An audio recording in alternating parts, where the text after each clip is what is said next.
We got a call to an address which we knew, to an individual that we knew, who was having problems with his neighbours.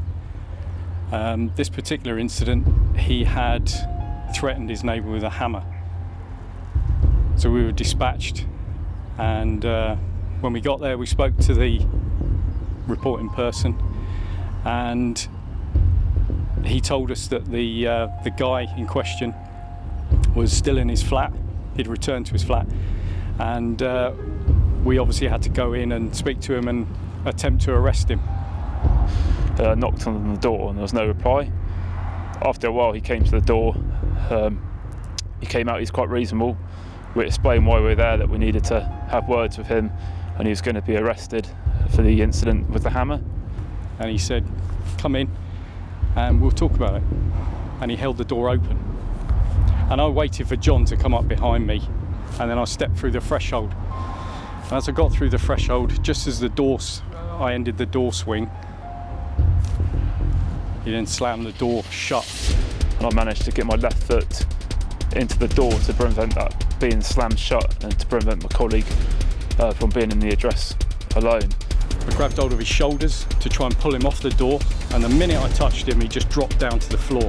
I looked down and I saw a angle grinder on the floor, and I thought, I can't have that coming towards me.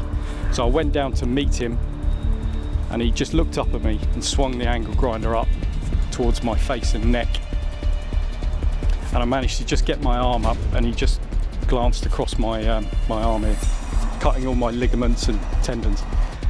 He was holding the angle grinder in front of him I can only describe it like a lightsaber. He was kind of waving it around, and I thought the only thing I can do is punch him a couple of times. I managed to strike him both sides of the head. What I didn't realise was that in that case, he'd cut my other arm and my face and chin. John's arm was actually half in the door with his foot in, and he actually just sliced John's arm as well. I saw a blue flash coming straight towards my face. I hadn't got a clue what it was, and in an instance, in self-defence, I put my left arm up above my face to protect myself, and felt what I thought was like a hammer blow to the top of my arm, causing instant pain. I've got no idea what it was.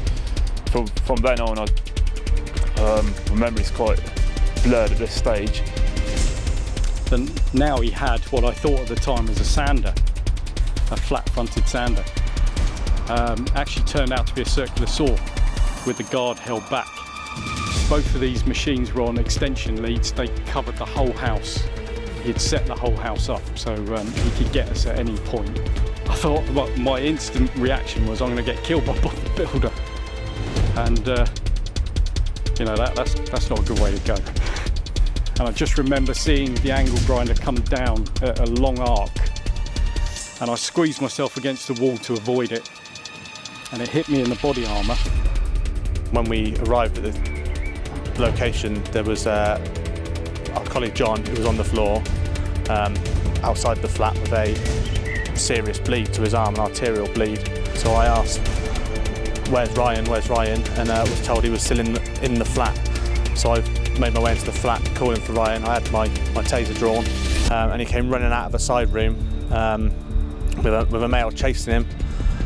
I didn't have a clear shot with the taser, and because of the confines of where we were, it wasn't safe to deploy that, so I grabbed Ryan and dragged him out of the building, shutting the door behind us. We then made our way out of the flats, but then I realised John was still in the communal area in the flats, being tended to by our colleague PC Sutton.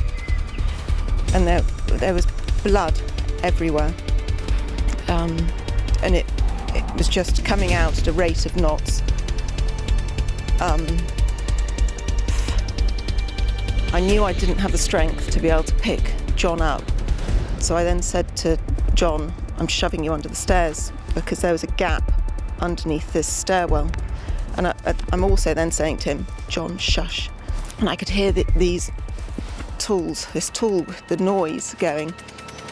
So we went back in and grabbed John, pulled him out of the flats, and up away from the building just to get some distance between us and the male while we assessed what happened.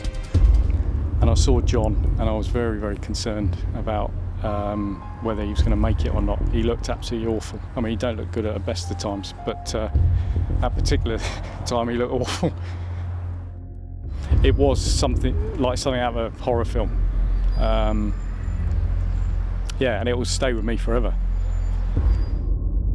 They responded on that day to the best values of British policing, the sense of legitimacy, policing by consent, responding to someone they know or knew was in crisis to try and keep them and community safe.